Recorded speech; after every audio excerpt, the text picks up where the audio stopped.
Vale, pues vamos a comenzar. El acto debate que vamos a tener online está englobado dentro de la campaña confederal de anticapitalistas de este año que trata sobre ecosocialismo y bueno, desde el grupo de base de Leganés queríamos unirnos a esta quincena de reivindicación y nada, vamos a tener una introducción por parte de Alba y Germán, que son nuestras ponentes de hoy. Primero va a empezar Germán, después seguirá Alba y después habrá ronda de preguntas. Así que me podéis pedir por el chat o por levantando la mano, por el Zoom. Y nada, que sea un debate bastante interesante. Vamos a dejaros ya con Germán. Vale, muchas gracias por invitarnos. Bueno, pues lo primero es ver un poco cuál es la situación en la que estamos, ¿no? Que la crisis ecológica, la crisis climática tiene varias vertientes, podemos decir, ¿no? Está desde eso, la propia crisis climática, la pérdida de biodiversidad, la crisis de la energía, pero nosotros nos vamos a centrar por el momento más en la vertiente climática, ¿no? Bueno, eso que podemos ver ahí son las barras de calentamiento que van, cada línea representa un año desde 1901 hasta 2018, ¿no? Y es la temperatura media de cada año, ¿no? Las que son más blancas están en la media de todos los años, las que son más azules fue que hizo temperaturas más bajas de la media y las rojas más altas, ¿no? Y podemos ver que los 10 años más calientes se sitúan en la última década, es decir, si cogemos desde 1901 hasta 2018, los años más calientes son 2016, 2015, 2017, 2018, etcétera, ¿no? Toda esa década. Entonces, eso, bueno, pues es un inicio bastante preocupante de lo que está pasando, ¿no? Eh, bueno, a la derecha podemos ver otro gráfico que es, bueno, sí, es a la derecha, creo, eh, que considera las distintas zonas en las que nos podemos mover de acuerdo con el nivel de calentamiento climático con respecto a la era preindustrial, ¿no? Se considera que un grado de aumento no es algo muy grave, pero todo lo que exceda un grado ya estamos entrando en una zona de peligro. Y ya si nos vamos a los 2, 3, 4, 5 grados, ya las consecuencias pueden ser catastróficas, ¿no? Y bueno, visto esto, hemos de decir que ya se ha alcanzado ese grado, o sea que ya estamos entrando en la zona más peligrosa, ese grado con respecto a la época preindustrial y vamos de camino a superar el grado y medio entre 2030 y 2050, ¿no?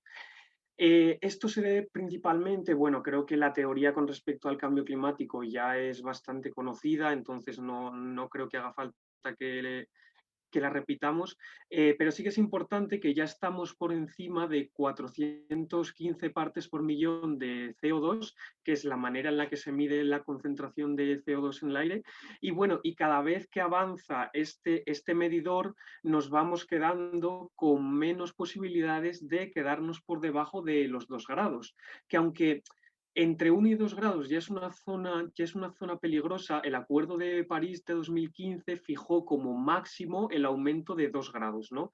Que sí que habría consecuencias bastante graves, pero eso, no serían catastróficas.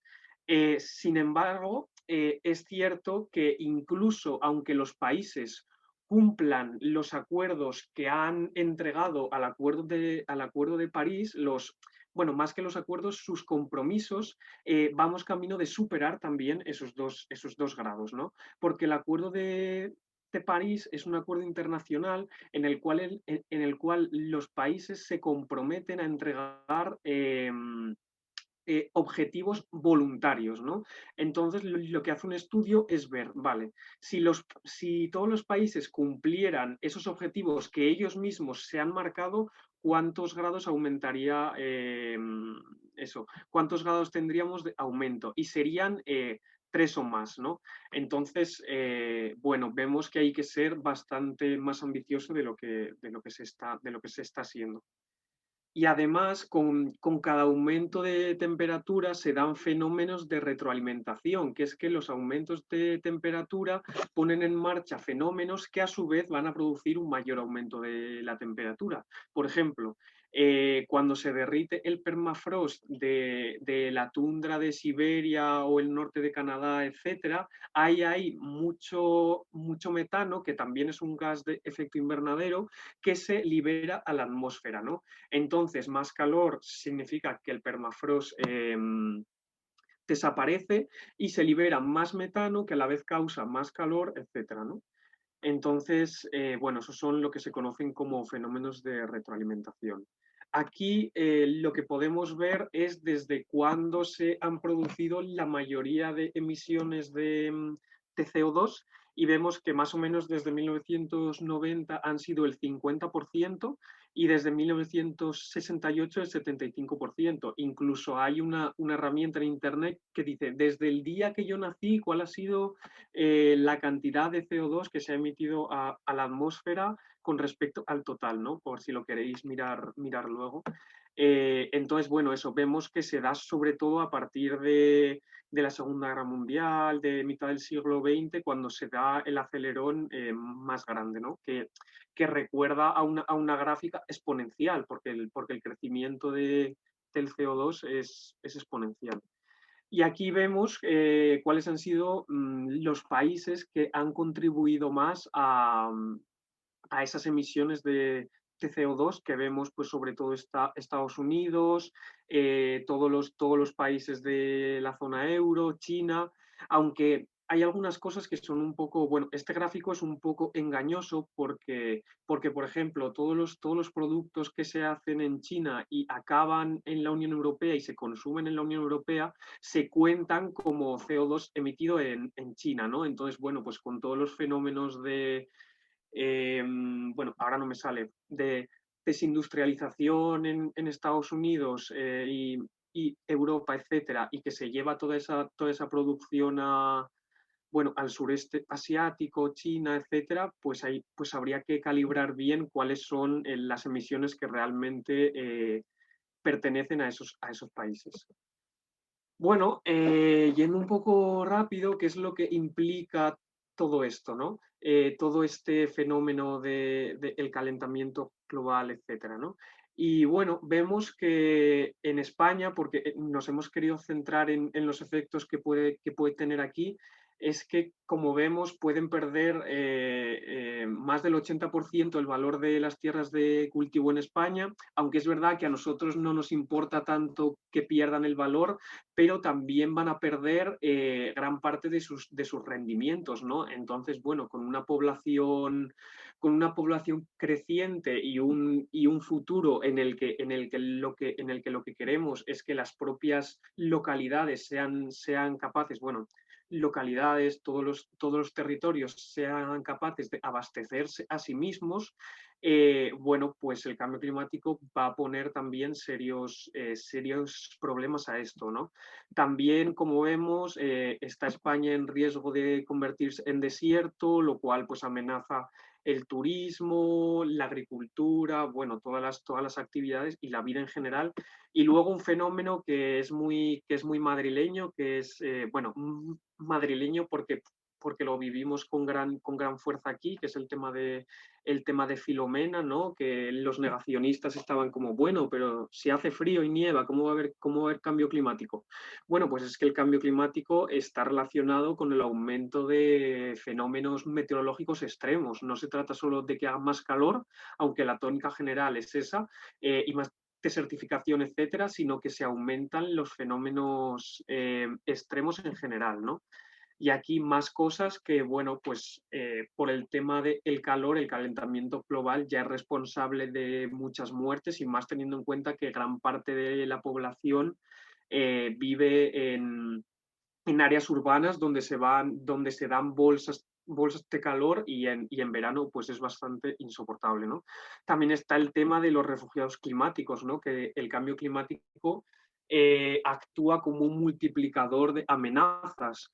Pues igual un país que ya está amenazado por la guerra o por la explotación neocolonialista, pues el cambio climático puede llegar a aumentar estos efectos y que las necesidades de migración sean mayores, aunque también es verdad que para emigrar hace falta tener unos ciertos recursos que el cambio climático también puede afectar a esos mismos recursos, ¿no? Que la gente sea tan incapaz y tan pobre materialmente que sea incapaz incluso de permitirse el hecho de migrar, y más si tenemos en cuenta las dificultades que va a encontrar en el lugar de destino con la Europa fortaleza. Y bueno, ya estamos viendo lo que ha pasado estas semanas con el tema de Ceuta y tal. Y luego, por último, el tema de la pandemia, que la pérdida de biodiversidad, que es una cosa también relacionada con el ser humano, bueno, pues la pérdida de biodiversidad afecta a las posibilidades de que surja una pandemia como la del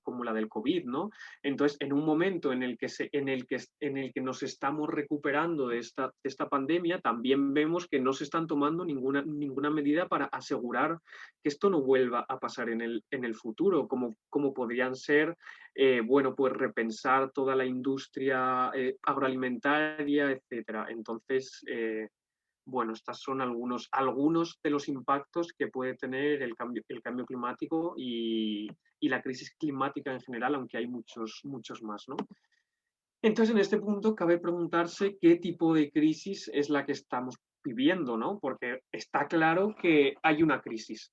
Sin embargo, ¿qué tipo de crisis es? Bueno, pues en muchos sitios lo que vemos es que le llaman crisis ecológica. De hecho, en España tenemos un ministerio que se llama de transición ecológica, ¿no? Sin embargo, nosotros, desde posiciones ecosocialistas, tenemos algunos problemas con el término de crisis ecológica, ¿no? Porque como dice aquí la cita de Daniel Tanuro, la crisis ecológica y la crisis social son una y la misma crisis, la crisis del sistema capitalista. Esto significa que, claro, vemos que hay una crisis ecológica y esto es cierto, bueno, pues con la deforestación, la pérdida de biodiversidad, el aumento de temperaturas, la extinción masiva de especies. Sin embargo, también vemos que hay una crisis social, ¿no? A mí me hace mucha gracia, bueno, mucho interés ver cómo la precariedad en la que vivimos instaladas, la inseguridad acerca del futuro tiene un correlato con la inseguridad que existe en la naturaleza. Entonces, con vidas más precarias también se están viendo como que hay como una metáfora. Mientras la mayoría estamos teniendo vidas más precarias, también la naturaleza se está volviendo más precaria. Entonces, bueno, siguiendo con esta cita de Daniel Tanuro, la expresión crisis ecológica resulta engañosa porque la naturaleza no está en crisis, no es que la naturaleza haya hecho nada para estar en crisis, sino que lo que está en crisis es la relación entre la sociedad y la naturaleza.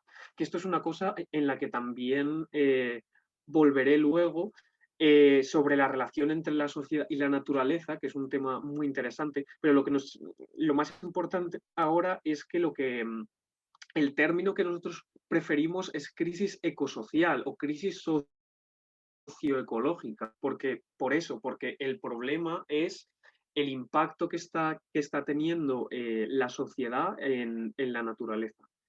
Y bueno, ahora os dejo con Alba y luego vuelvo yo un poco. Vale, pues le doy un poco. Hablando de términos que preferimos o dejamos de preferir, me gustaría hablar un poco de épocas geológicas que hemos pasado. Hasta hace poco estábamos metidas en lo que se concibe como Holoceno, que es la etapa geológica previa a la que estamos viviendo ahora, que comienza como unos 11.000 años antes del año 2000, con un margen de error de unos 100 años arriba, 100 años abajo, que se caracteriza por ser la primera época geológica en la que el único superviviente es el Homo sapiens y que además construye de manera determinante la agricultura y las civilizaciones.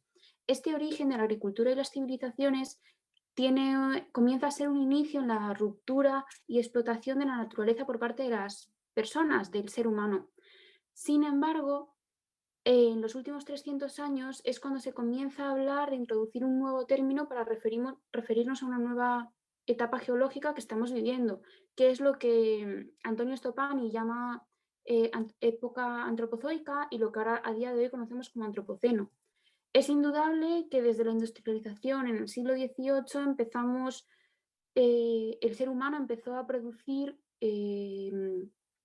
emisiones de dióxido de carbono, deforestaciones de una manera más seguida en el tiempo y con un mayor impacto social. Precisamente por esto se cree que comienza una nueva época que está determinada más que por las fuerzas naturales en sí misma. Evidentemente se habla mucho, ha habido cambios climáticos algo antes, claro que los ha habido, pero este es el primer cambio climático que está motivado directamente por la acción humana, que está motivado por unas constantes emisiones de dióxido de carbono que no tendrían por qué estar pasando. Por eso se decide emplear el término de antropoceno. Pero, ¿qué piensa el ecosocialismo realmente utilizar el término antropoceno? Pues no estamos del todo de acuerdo, porque pensamos que hablar de antropoceno en vez de hablar de capitaloceno nos quita una serie de capacidad de reacción política frente a la crisis que estamos viviendo. En primer lugar, si hablamos de capitaloceno, podemos diferenciar entre quienes provocan la crisis y quienes sufrimos las consecuencias de esta crisis. Si hablamos de antropoceno, parece que es el sujeto humano en abstracto el que produce esta crisis. Y eso no nos ayuda a diferenciar, en primer lugar, entre el jornalero que consigue las fresas y la persona que está detrás de la empresa que se lucra con el trabajo de ese jornalero.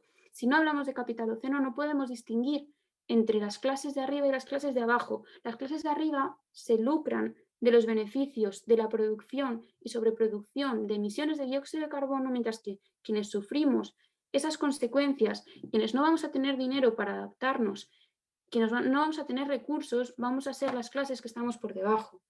Y por otra parte, es algo que Germán mencionó en lo anterior, también nos ayuda el hablar de capitaloceno a centrarnos en el papel que tienen los países de desarrollo y la descentralización del trabajo en las emisiones de carbono. Si no entendemos qué hay detrás de la producción de dióxido de carbono en China, en la India, y seguimos atribuyéndoles esa culpabilidad, no vamos a ser capaces nunca de solventar el problema. Sí, China produce muchas emisiones, pero la mayoría de esa producción de emisiones va dirigida a la producción de productos que utilizamos en Occidente o a reciclar los productos que se desechan desde Occidente.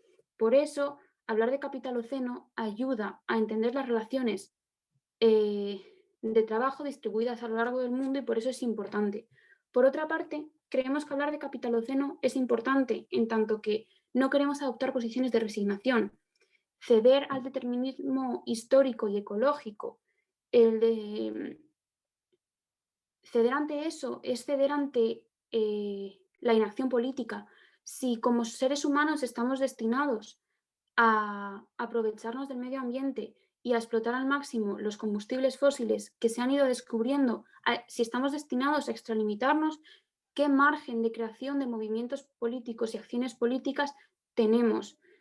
De esta manera, dirigirnos al capitalismo nos puede ayudar a centrarnos en la cosa tan importante que es la acumulación de capital continua, que es la lógica del capitalismo. Esa falsa sensación de libertad que crea el capitalismo, esos lemas neoliberales que hemos estado viviendo en los últimos años, están radicalmente relacionados con la falsa creencia de expansión que tiene el capitalismo, una creencia que está radicalmente enfrentada a los límites físicos que tiene el planeta, límites biofísicos, perdón. Vale, bueno, pasa que me he saltado, bueno, Germán, eso ya quítalo. Y ahora, sin embargo, por mucho que hablemos de capitaloceno, tampoco podemos idealizar lo que es la teoría marxista más ortodoxa. No podemos pensar que podemos encontrar en el Marx y Engels de siglos pasados la respuesta a todas las problemáticas que estábamos viviendo. ¿Por qué? Porque al final, tanto Marx como Engels son otras víctimas de lo que es la lógica productivista. En un primer lugar, pues me gustaría hablar un poco de cómo el contexto de esta lógica productivista, que es la tercera razón que está ahí escrita, que es la hegemonía. Bueno, no sé si estaréis familiarizados con lo que es la hegemonía, Gramsci, pero podríamos definirlo como el conjunto de valores, ideas que definen lo que es la sociedad, lo que es el ser humano y normativamente lo que tendría que ser tanto el ser humano como la sociedad. De esta manera podemos ver claramente que en los últimos años y en los últimos siglos, desde la Revolución Industrial, hemos estado sometidas constantemente a una lógica productivista que nos hace pensar y asociar el productivismo con el bienestar, con el desarrollo, con la prosperidad, sin pararnos a pensar en cualquier otra clase de valor. Y esto está radicalmente visto en las políticas ecologistas que se intentan vender a día de hoy. Producir verde para producir más, reducir la jornada laboral para producir más. No, mira. Y al final todo esto viene determinado por una lógica capitalista. Y Marx y Engels no consiguieron librarse de eso, y eso ha oscurecido toda la tradición izquierdista hasta ahora, una tradición izquierdista que no se ha podido librar de ese productivismo, y por eso no podemos centrarnos en Marx y Engels yo creo que con las ganas que tendríamos todas de podernos centrarnos tanto y de poder sacar un análisis más claro, pero precisamente por esto no fueron capaces.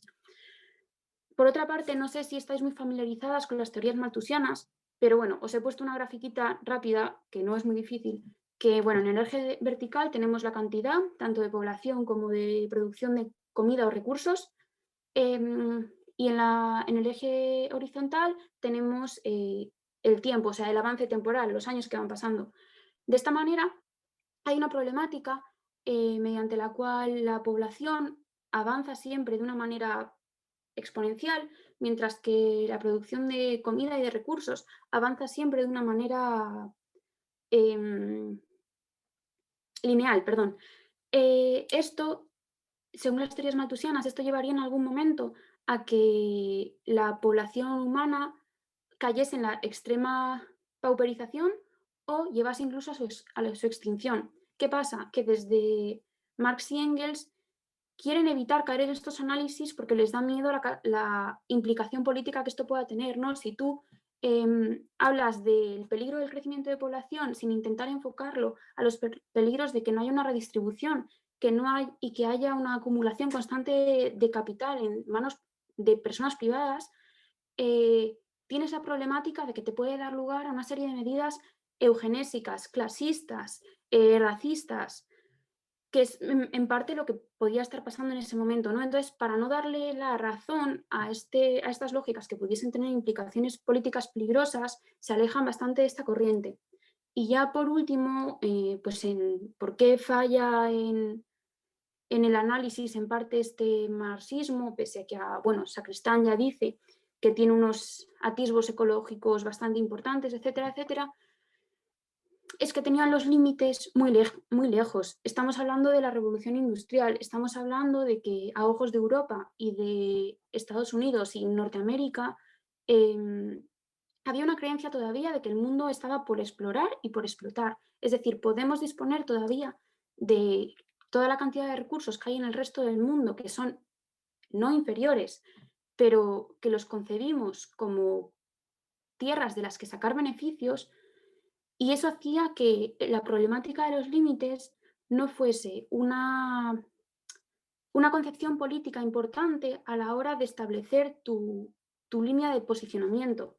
Entonces, todas estas condiciones hacen que, si bien tenemos que hablar de ecosocialismo y construir un movimiento ecologista basado en la lucha de clases, utilizando las nociones de redistribución, no podemos centrarnos totalmente en un análisis de Marx y Engels que no consigue escapar de esta lógica productivista. Y bueno, le doy paso a Germán con lo último. Vale, gracias. Vale, entonces un poco ya metiéndonos en qué es el ecosocialismo, ¿no? O sea, después de explorar por qué Marx y Engels no terminan de tener una concepción ecológica más completa, sí que es cierto que el ecosocialismo parte de la perspectiva de que en general la crítica marxista al capitalismo es cierta, ¿no? Es decir, que el capitalismo es un sistema que busca la acumulación de capital a través de la producción de mercancías y de la extracción de plusvalía de los trabajadores, el ecosocialismo asume que esta crítica es cierta. Sin embargo, también se debe añadir que dicha acumulación también requiere la destrucción de las bases de la vida, ¿no? Lo que vendríamos a llamar la naturaleza. Entonces, bueno, pues el ecosocialismo trata de ecologizar la teoría marxista porque pese a lo que se puede creer, el marxismo no es reunirse en grupitos y leer a Marx y Engels, sino que es una teoría en construcción de la que todos los años hay nuevos desarrollos. Entonces, el ecosocialismo, una de las cosas es tratar de ecologizar toda esta teoría, ¿no? Y entonces lo hace principalmente a través de tres mecanismos, ¿no? El primero es la introducción del concepto de límite. Como bien ha explicado Alba, Marx y Engels no tenían una concepción clara de los límites porque no vivían en un planeta que fuera limitado. Sin embargo, hoy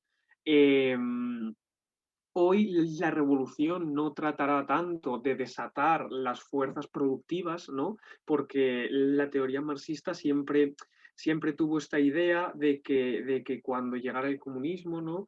Habría una abundancia enorme porque toda la capacidad que el ser humano tiene para trabajar, para desarrollar esas fuerzas productivas, se vería liberada del marco capitalista que la encierra. Sin embargo, hoy vivimos en un mundo que tiene el concepto de límites muy claro, porque lo tenemos que tener claro, porque ya nos estamos topando con los límites biofísicos del planeta y de hecho la teoría más establecida es que la pandemia que aún estamos sufriendo digamos que es un ejemplo de esta extralimitación del sistema capitalista con respecto a los límites biofísicos, ¿no? Entonces, pues como decía Walter Benjamin, igual la revolución tiene que ver más con accionar el freno de emergencia de una locomotora que es nuestra sociedad y que va hacia el abismo, ¿no? El segundo punto es la crítica de lo que se ha llamado el socialismo real, ¿no? Todos los países que cayeron bajo el influjo de la Unión Soviética, bueno, desde la revolución del 17, ¿no? Bueno, pues todos estos países lo que se vio es que cayeron en el mismo productivismo que se le critica al capitalismo. Si bien es cierto, o sea, que tampoco es el sitio en el que discutir los logros o los no logros sociales, económicos, etcétera, de estos sistemas, ¿no? De la URSS, etcétera, pero sí que es verdad que en términos climáticos y en términos ecológicos se hicieron unas barbaridades tremendas, ¿no? Como que se secó el mar de Aral, etcétera. Entonces, bueno, pues el ecosocialismo también critica este productivismo de los países en los que se dijo que había comunismo, aunque bueno, se puede discutir mucho sobre esto, pero está claro, lo que dejaron clara estas experiencias es que trascender el capitalismo era una condición necesaria, pero no suficiente para lograr frenar la catástrofe climática, ¿no? Y por último, bueno, el ecosocialismo trata de ampliar esos atisbos ecológicos que sí que se encuentran en Marx y Engels, ¿no? Porque sí que es verdad que Marx y Engels tienen algunas concepciones acerca del daño que el capitalismo le hace a la naturaleza. Por ejemplo, Marx estudió mucho sobre el tema de la agricultura y cómo la agricultura capitalista destruía la fertilidad del suelo. Claro, lo que no avanzó demasiado en estos estudios, porque también era una persona que tendía a abarcar cosas, pero sí que es verdad que era consciente de que la agricultura capitalista estaba destruyendo la fertilidad del suelo. O por otro lado, Engels habla de cómo en la Cuba española se quemaban hectáreas de árboles para con la ceniza abonar los suelos de diversas plantaciones, y Engels decía que no se podía creer cómo no eran conscientes de que después iban a pasar lluvias torrenciales y eso iba a destrozar aún más el suelo, y que en ese suelo ya no se podría plantar hasta dentro de muchos años nada, porque estaba realmente destrozado, ¿no? Entonces vemos como sí que había cierta concepción, aunque no se llevó hasta el final, de cómo este es un sistema que destruye las bases de la vida. Y bueno, aquí. Y bueno, por último, como esta campaña confederal de anticapitalistas está centrada en la relación entre el trabajo y la crisis ecosocial, pues hemos querido dar como un toque sobre la importancia del trabajo en esta crisis ecosocial, ¿no? Y es que para esto primero tengo que centrarme en la relación entre sociedad y naturaleza, ¿no? Porque si bien es cierto que la sociedad y los seres humanos formamos parte de la naturaleza, porque los seres humanos no hemos llegado a la Tierra en un meteorito o en una nave espacial, nos hemos desarrollado y hemos evolucionado dentro de la Tierra, entonces somos parte de la naturaleza, pero a la vez nos relacionamos con una naturaleza externa que es como nuestra segunda piel. ¿Y a través de qué mecanismo hacemos esta relación con la naturaleza externa? Pues a través del trabajo, ¿no? Que está esa cita de Marx ahí a la izquierda, que es que el trabajo es, en primer lugar, un proceso en el que el hombre media, regula y controla su metabolismo, es decir, su relación con la naturaleza. Entonces, en este punto vemos que el trabajo es muy importante para la concepción de la crisis ecosocial, porque es la manera en la que nos relacionamos con la naturaleza, a través del trabajo. Y entonces, desde esta perspectiva, el capitalismo pasa a ser un sistema que causa una enorme fractura metabólica, es decir, una enorme fractura en la relación entre la sociedad y la naturaleza, ¿no? Porque como el capital tiene en el trabajo la manera de continuar reproduciéndose, esto lo que hace es que el trabajo esté centrado no en satisfacer las necesidades humanas, sino en que se siga acumulando capital. Entonces, por ejemplo, si tener a un trabajador explotado para producir algo que no necesitamos o que es dañino para la naturaleza, si eso va a generar riqueza y acumulación de capital, en este sistema se considera que eso es trabajo útil. Es decir, la deforestación de un bosque para dejar una plantación de aceite de palma o para que unos animales pasten allí, eso es un trabajo útil en este sistema. O pensemos en toda la especulación financiera que lo que hace es dejar a gente sin casas. Eso es trabajo también en este sistema. Sin embargo, tal y como lo pensamos nosotros, eso realmente, si nuestra base, como es la base del marxismo y del ecosocialismo, es el ser humano, eh, son trabajos inútiles. Y hay miles de trabajos que sí que son necesarios, que no se hacen, que se hacen mal pagados o que ni siquiera se pagan, ¿no? Pensemos, por ejemplo, en todas las tareas de cuidados que se reservan al ámbito familiar o privado. O pensemos en todos los trabajos que no se están haciendo, como el reacondicionamiento que necesitan muchos edificios para asegurar la eficiencia energética, o en que las localidades provean de alternativas de ocio para los jóvenes, o que haya unos servicios de limpieza que cuenten con suficientes trabajadores para dar un servicio aceptable. O pensemos en que haya suficientes trabajadores de la salud para que la sanidad primaria en Madrid no esté colapsada. Todo esto son trabajos que son necesarios y no se están llevando a cabo porque hay otros bueno, porque no se considera que estén ayudando lo necesario para esa acumulación de capital, ¿no? Entonces, desde esta perspectiva, el ecosocialismo o el comunismo, ¿qué es? Es la regulación consciente y podríamos añadir democrática del metabolismo entre la sociedad y la naturaleza, ¿no? La libertad es decidir democráticamente cuál es el vínculo que queremos con la naturaleza y no que ese vínculo sea impuesto por las necesidades del capital. Entonces, igual que el capitalismo es un sistema que organiza el trabajo, tanto el trabajo productivo como el reproductivo, el comunismo será un sistema que también organice el trabajo reproductivo y productivo, pero poniendo las necesidades del ser humano en el centro de acuerdo con los límites biofísicos. Entonces, si recordamos la clásica frase de Marx de cada cual según sus según sus capacidades y a cada cual según sus necesidades, habría que añadir de acuerdo con los límites biofísicos. Entonces, bueno, nuestra parte es hasta aquí. Os dejamos por aquí un par de libros que se han publicado con este tema, uno de Daniel Tanuro y otro colectivo, en el que hay gente como Jaime Vindel o Yayo Herrero, de muchas generaciones también. Y bueno, eso, pues si os ha gustado, pues si queréis hacer alguna pregunta o lo que sea, pues nosotros encantados.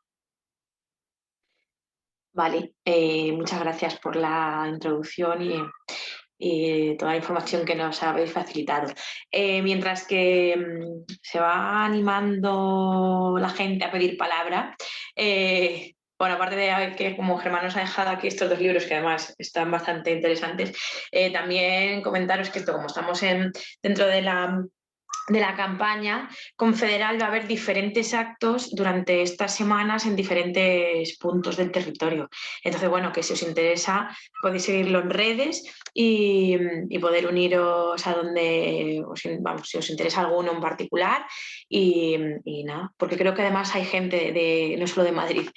Vale, hay una palabra, tienes Andrea, así que dale. Vale, lo primero, darles las gracias a los dos, a Alba y a Germán, porque me ha parecido súper interesante. Y sobre todo me ha gustado un montón esto que has dicho de que al final hay muchos trabajos que hacen falta y que realmente no se están haciendo, y sí que se están haciendo otros que son útiles simplemente como para preservar esta idea del capital. Porque, por ejemplo, en temas de vivienda, de planificación de vivienda sobre todo, que al final es algo que los pisos no están diseñados para satisfacer las necesidades de la persona, sino que simplemente es como que se construyen rápido y para un tipo determinado de familia. Pero también me parece muy interesante esto porque, por ejemplo, ahora lo vemos con lo de los bitcoins, que los bitcoins consumen más energía que Dinamarca, que Suiza, que Argentina. Entonces, como que se habla de empresas, se habla de un montón de cosas que consumen, pero realmente es que hasta el dinero en sí ahora más moderno o más actual consume energía. Entonces llega un punto en el que también te hace pensar si tus acciones individuales para frenar esto del cambio climático, que esto es algo como que genera mucha controversia, de si realmente las acciones individuales hacen algo o realmente, por mucho que todos hagamos pequeñas acciones individuales, no valen para nada si los estados o si las grandes multinacionales no hacen algo, que son los que realmente tienen el poder para cambiar las cosas. Entonces, pues nada, era mencionar eso.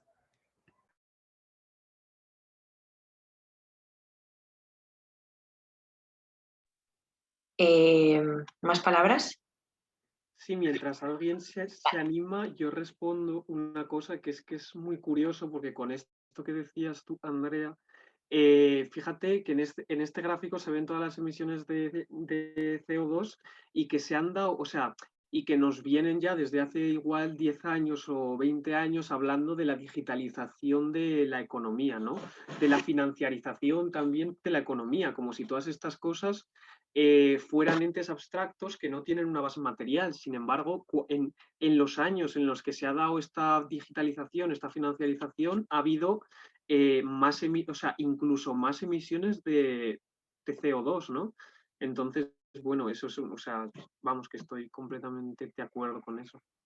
En línea con eso, si me deja, Germán, matizar una cosa que has dicho, creo que también es relevante con esto que está diciendo Germán de no tienen tienen una base material.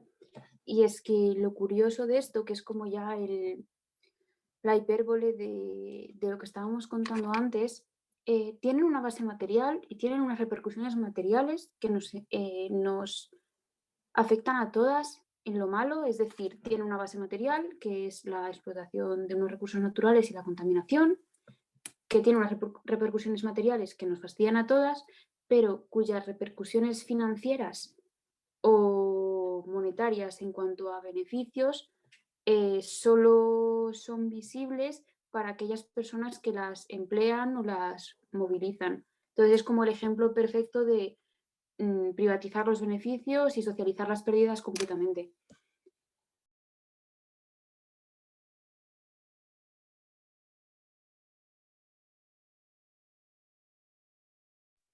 Venga, animaros a pedir palabra. Andrea se estaba quitando el micrófono, venga, dale. Que yo iba a apuntar una cosa que yo no sabía hasta hace bien poco, que por ejemplo el hecho de que tú tengas los correos acumulados, o sea, que no borres los correos electrónicos y cosas de esas, que no sé yo al final esto qué validez tendrá, pero que se supone que al final gastan energía y eso es algo pues que tú no sabes, pero al final todo esto que parece la nube, todas estas cosas que parecen, pues eso, electrónicas, que tú no te das cuenta, pero al final todo esto está generando energía.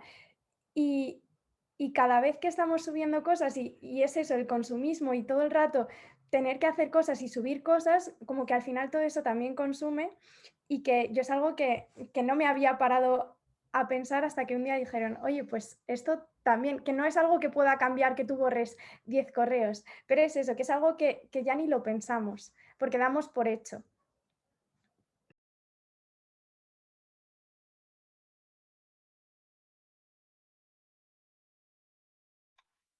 Ir pidiendo palabras y mientras, bueno, si queréis, Germán o Alba, comentar. Yo iba a decir una cosa solo, que es que habíamos añadido al final algunos elementos para el debate por si no surgían palabras y tal, algunas cosas que se han quedado sin tratar, porque bueno, pues esto era una exposición corta por si alguien quería hablar sobre esto, bueno, como ideas solamente.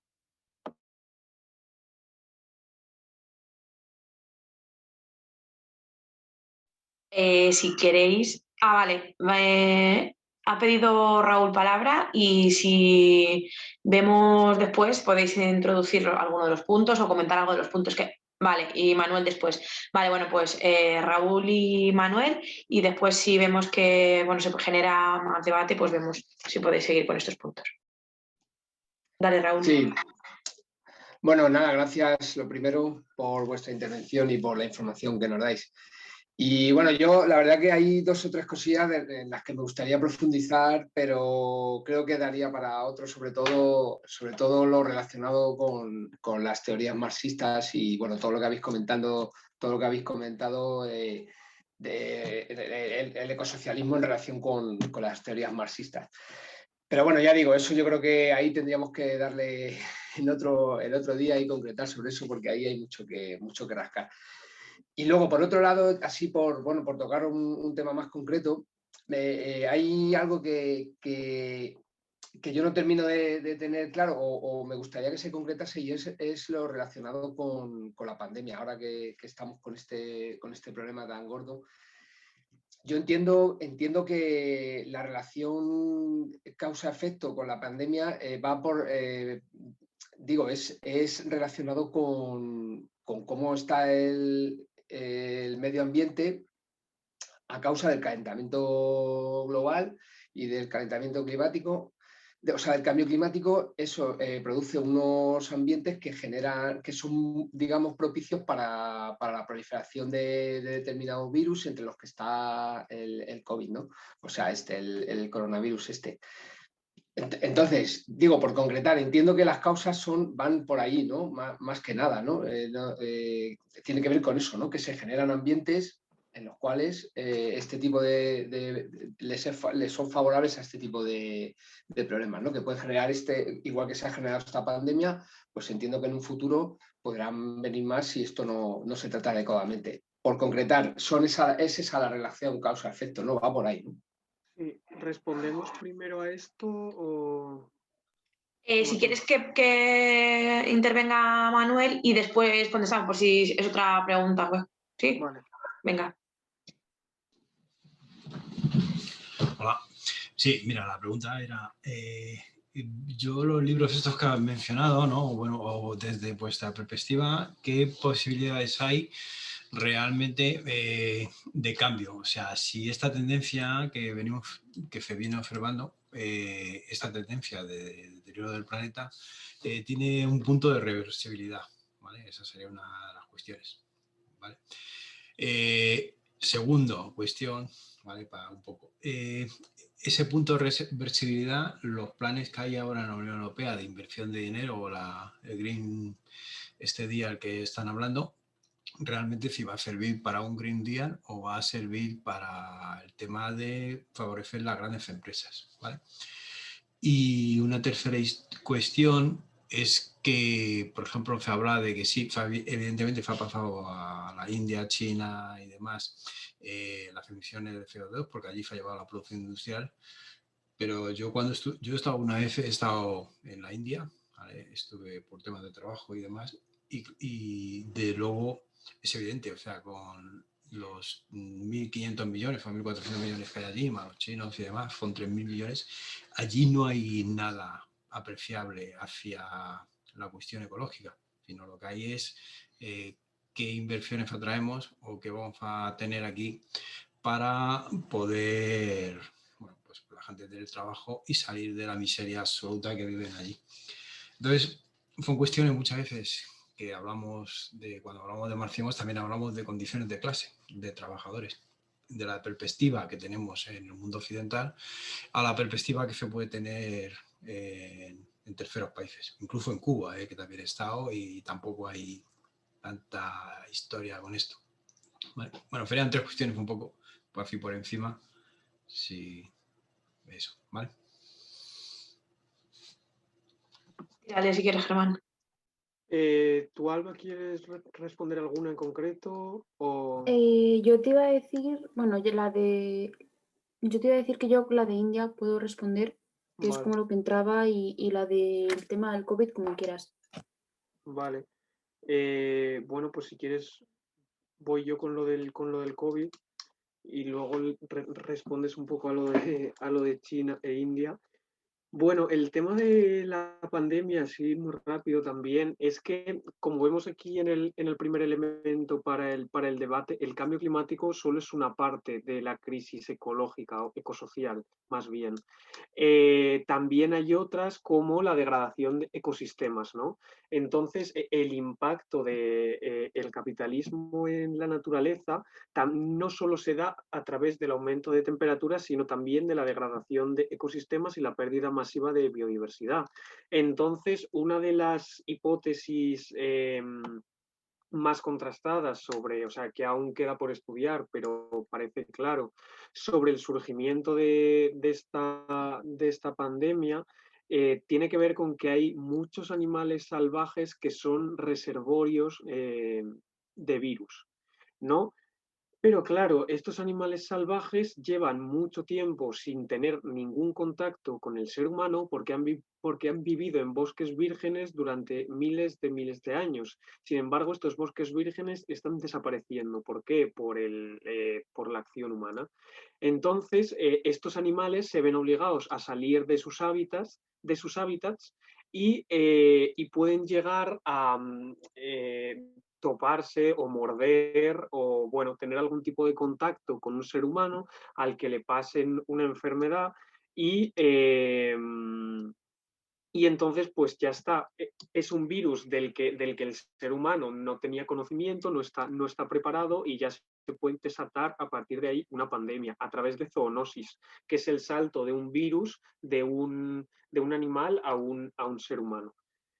Entonces, eso sobre el COVID aún está por ver, pero sí que está claro que la pandemia de ébola en el África Occidental surgió primero por esto. Hay investigaciones que ligan las inversiones de dinero en África Occidental con el surgimiento de pandemias. ¿Por qué? Porque esas inversiones llevaban a más deforestación y más deforestación llevaba a incremento de posibilidad de surgimiento de pandemias.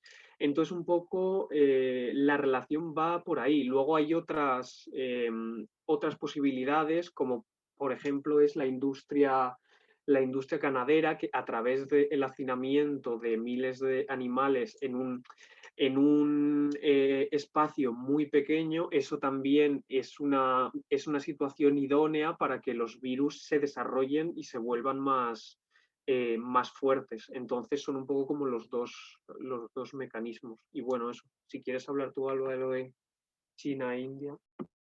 Vale, a ver, bueno, lo de un poco al tema de la reversibilidad, grandes empresas, las 3 preguntas estas que has hecho, el tema de la reversibilidad, estamos a punto de revertir los efectos y las consecuencias que todavía no han pasado, es decir, no es vamos a llegar a un punto en el que van a empezar a ocurrir todas las consecuencias del cambio climático, sino que las consecuencias del cambio climático ya están ocurriendo y lo que podemos hacer es, con la rapidez de acción que no están teniendo los gobiernos, que no están teniendo los estados en general, sería parar los posibles efectos futuros que todavía están por venir. Pero los grados que están supuestos para subir, etcétera, etcétera, es algo que podemos parar, podemos intentar hacer que dejen de subir, pero requeriría una capacidad de acción bastante complicada. Las grandes empresas, bueno, pues mira, hablando de grandes empresas, transición ecológica, creo que todos podríamos hablar del tarifazo con las facturas de la luz. No creo que estemos en un sistema, como he hablado previamente, en el capitaloceno en vez de antropoceno, no creo que estemos en un sistema en el que se vaya a plantear una solución ecologista y social a la crisis. Van a intentar colarnos medidas capitalistas, medidas neoliberalistas, haciéndolo llamar ecologismo, cuando en realidad es un capitalismo verde que nos quiere seguir ahogando y haciéndonos pensar que todo es culpa nuestra. Y en lo referente a lo de la India, China, hay un escritor, Manuel Bernstein, que habla de la teoría de sistemas mundos, que habla de la producción de bienes, relaciones de trabajo en todo el mundo, que habla de cómo establece centros, semiperiferia y periferia, y habla de las relaciones que se establecen entre esos países. Yo creo que en India y China no hay una conciencia ecológica desarrollada por el papel que se le ha ido dando mediante métodos imperialistas, colonialistas, por el método que se las ha ido designando, en tanto que nosotras las hemos relegado a un papel de producción por doquier para Occidente, les quitamos la capacidad de enfocarse de otra manera. De todas maneras, lo que decías de la población, creo que a día de hoy pocos ecologistas te van a decir que el crecimiento constante de la población no es un problema. Creo que todas estamos más o menos concienciadas de que, igual que la acumulación de capital sin límites es un problema para la crisis ecosocial, también lo es el crecimiento constante de una población, porque hay unos límites biofísicos del planeta que tampoco pueden seguir creciendo de manera indeterminada. Entonces sí, la problemática de la población es una parte, pero un capitalismo que las lleva a creer en esa lógica productivista que he hablado antes, pensar que la solución de la crisis no es una redistribución, sino una acumulación constante, es una de las cosas que van a acabar fastidiando todo el tema de la producción de emisiones. Sí, y yo con algunas de las cosas que has dicho, con lo de las posibilidades de cambio, también quería decir una cosa, y sobre si se puede revertir. A ver, se cree que, está bastante establecido que el CO2 en la atmósfera dura 50.000 años. Entonces, el CO2 que ya hemos lanzado a la atmósfera se va a quedar ahí hasta dentro de 50.000 años, que es mucho tiempo. Entonces, los efectos, como bien ha dicho Alba, de ese CO2 van a seguir ahí. Entonces, la cuestión es tanto frenar los efectos futuros a partir de parar las emisiones ya, tanto como los efectos que ya se vayan a dar que estén redistribuidos entre la población. El problema de enfrentarse a la crisis climática en el capitalismo es que los efectos no van a estar distribuidos igualitariamente, sino que los ricos van a seguir viviendo tranquilos y si hay una subida del nivel del mar, pues ellos se compran una casa en la montaña y ya está. Mientras que los demás van a sufrir realmente esos efectos y se puede ver en 3.000 casos diferentes, ¿no? Entonces, es lo que pone en el punto 3, sea cual sea el incremento de temperatura que haya, el conflicto político por la redistribución de esos efectos va a seguir ahí. No es que el movimiento, o sea, yo creo que es un error si el movimiento ecologista se pone fechas, límites y tal, en el sentido de si llegamos al 1,5 grados o a los 2 grados estamos perdidos. Vale, sí, estamos muy mal. Pero incluso en un momento de 2 grados de incremento hay un conflicto político por cómo se va a distribuir cómo se van a distribuir las consecuencias catastróficas, porque si los límites del planeta se reducen mucho, es decir, si la tarta a repartir, por ponerlo así, se reduce mucho, no es lo mismo que haya 100 ricos que sigan teniendo el nivel de vida sobredimensionado que tienen ahora y haya 3 millones de personas que a través de unos estados militarizados trabajen para ellos, que la tarta se reparta igualitariamente. Entonces, ahí hay una gran diferencia. Y con lo de los planes de inversión de la Unión Europea, has hablado de lo del Green New Deal y tal, que son sobre todo cosas de la Unión Europea. Pues, por ejemplo, en los fondos Next Generation, es verdad que en teoría los fondos Next Generation, no sé si era el 30 o el 40%, se tenían que dedicar a la transición ecológica y lo que ha hecho el gobierno de España es dedicarlos a los coches eléctricos, que es, o sea, es que no sé cómo decirlo, o sea, el coche eléctrico es seguir dentro o sea, dentro de que, vale, tenemos que enfrentar la crisis climática, pero la vamos a enfrentar haciendo que los fabricantes se sigan enriqueciendo. Ahora, en vez de con coches de quema de combustibles, con coches eléctricos. Pero es que los coches eléctricos siguen teniendo una huella de CO2 enorme. Lo que habría que hacer, entre otras cosas, con ese dinero de los fondos Next Generation es replantear el transporte, cosa que no están haciendo. Es seguir con el mismo modelo de transporte, pero diciendo que lo han ecologizado, siendo que es mentira.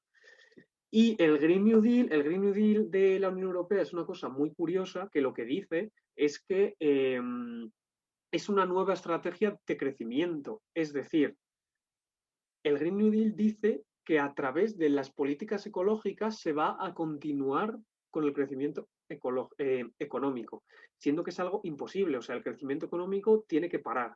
Y en algunos aspectos de crecer, en otros no. Por ejemplo, en inversión en sanidad no, pero hay en muchos aspectos económicos que hay que crecer.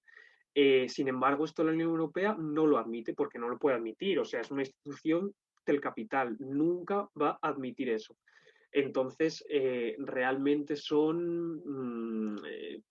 o sea, es una especie de negacionismo blando, porque admiten que o sea, que sí que existe una crisis ecológica, pero no van a tomar ninguna medida real.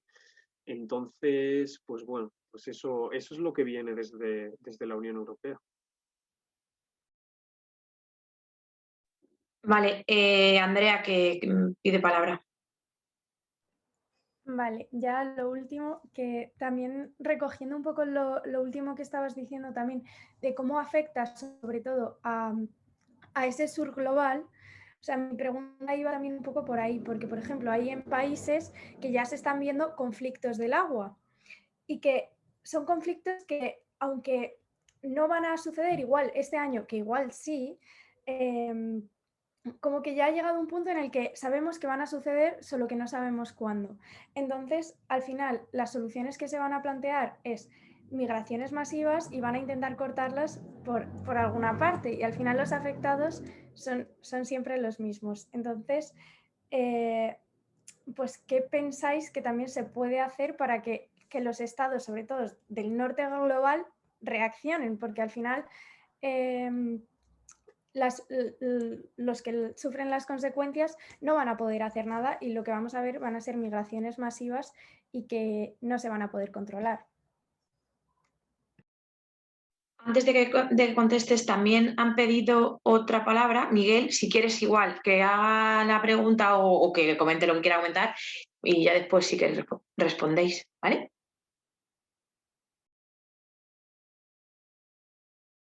A ver, con respecto al tema... No, decía que, perdona Alba, decía que Miguel interviniese primero. Tienes que poner el micrófono, que está sin micrófono.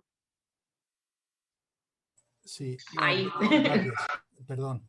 Decía que el problema, lo habéis captado enseguida, más general es si el porvenir es un porvenir de cooperación en el mundo o es un sistema basado en la acumulación. Ahora, una vez dicho esto, el compañero que ha mencionado, por ejemplo, los problemas que hay en la India, los problemas que hay en Cuba, los problemas que hay en el tipo de desarrollo, por ejemplo, que han tomado en China, hay un montón de situaciones particulares que son en sí grandes problemas que para las personas que estamos por el cambio social y por el bienestar de todos, no van a dejar de plantearnos dilemas, interrogantes y demás en el futuro.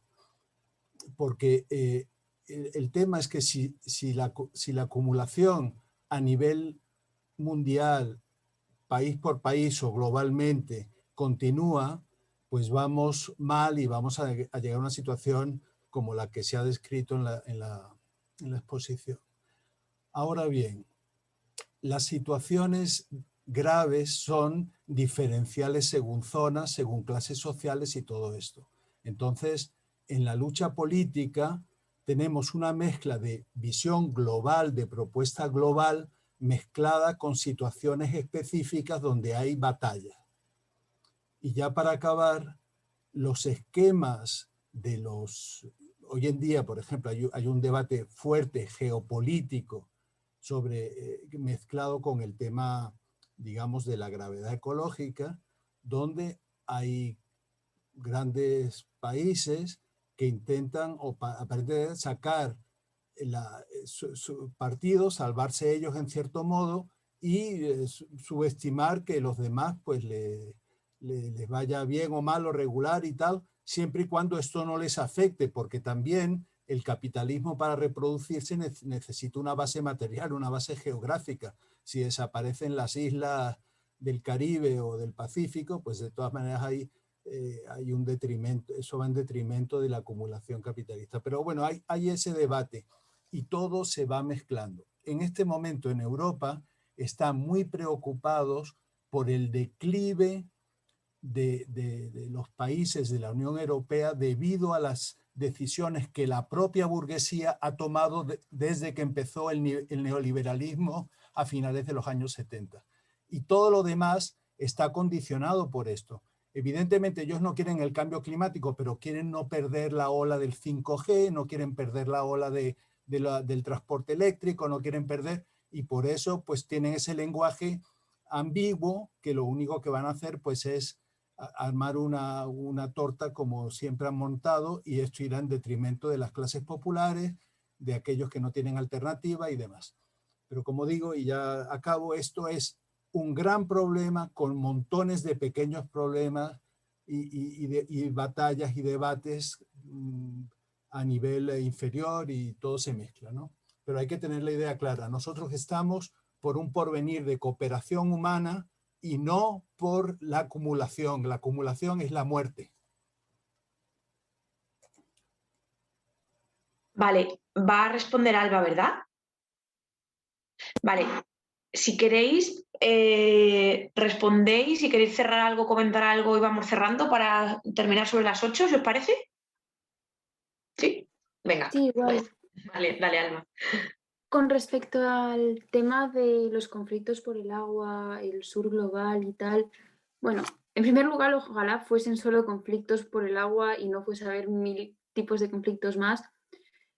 Al final, los conflictos por el agua es algo que está originado en mayor parte por las repercusiones que tiene el norte global. De hecho, cuando estuve pues, preparándome la reunión, se hablaba de que el 25% de los países del planeta eran los que habían propiciado la emisión drástica de emisiones que perjudicaban al resto del planeta. Entonces, creo que de alguna manera lo que nos toca es aceptar responsabilidades y entender que la migración es algo a lo que no le vamos a poder poner límites, que por mera humanidad no se le puede poner límites, no podemos poner límites a derechos humanos como es la movilidad, y habilitar una plataforma y unas ayudas, las ayudas necesarias a los posibles migrantes, que de todas maneras hay que tener en cuenta que, como decía Germán, hay que repensar incluso si las personas que necesitarían migrar para el acceso a los recursos que podrían suponer estos conflictos de agua tendrán los recursos necesarios para migrar, porque no recuerdo el nombre del gráfico, pero básicamente hay una curva que te dice que la migración es baja a niveles bajos de recursos, sube a niveles más medios de recursos y vuelve a bajar en niveles altos de recursos. Entonces, es incluso de replantearse si la gente que necesitaría migrar de verdad va a conseguir hacerlo debido a los conflictos en sí mismos. Entonces, es una respuesta que evidentemente es pues asumir responsabilidades y cuidar a la migración que nos llegue, pero a saber si esa migración consigue llegar siquiera.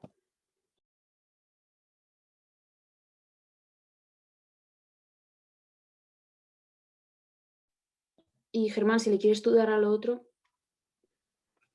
Sí, bueno, yo con lo que ha comentado Miguel estaba básicamente de acuerdo con todo. O sea, está claro que las situaciones más graves y los impactos del cambio climático tienen un efecto diferencial según qué zonas. Porque es cierto que, por ejemplo, los países más ricos tienen más medios para dar a su población, bueno, pues para ayudar a mitigar los efectos del cambio climático. Sin embargo, si hay una sequía o cualquier otro tipo de evento en el sur global, pues esos estados que no tienen siquiera una gran capacidad de control de su territorio, muchas veces lo tienen muy complicado para que esto, para paliar los efectos del cambio climático, ¿no? Entonces, pues eso, yo con eso estoy con todo de acuerdo, la verdad. Y eso, y tampoco tenemos mucho más. También teníamos otros elementos, pero bueno, son ya sobre el efecto del transporte, la agricultura, etcétera, que ya no nos da tiempo para otro día. O sea que... Vale, pues no sé si alguien quiere pedir palabra y si no, damos por cerrada el acto. ¿Estáis a tiempo? Vale, pues nada, muchísimas gracias por asistir y lo dicho, que como sigue la campaña, pues si queréis engancharos al resto de actos, echarle vistacillo a las redes y nos vemos. Muchas gracias a todas por participar. Muchas gracias. Gracias. Gracias. Hasta luego.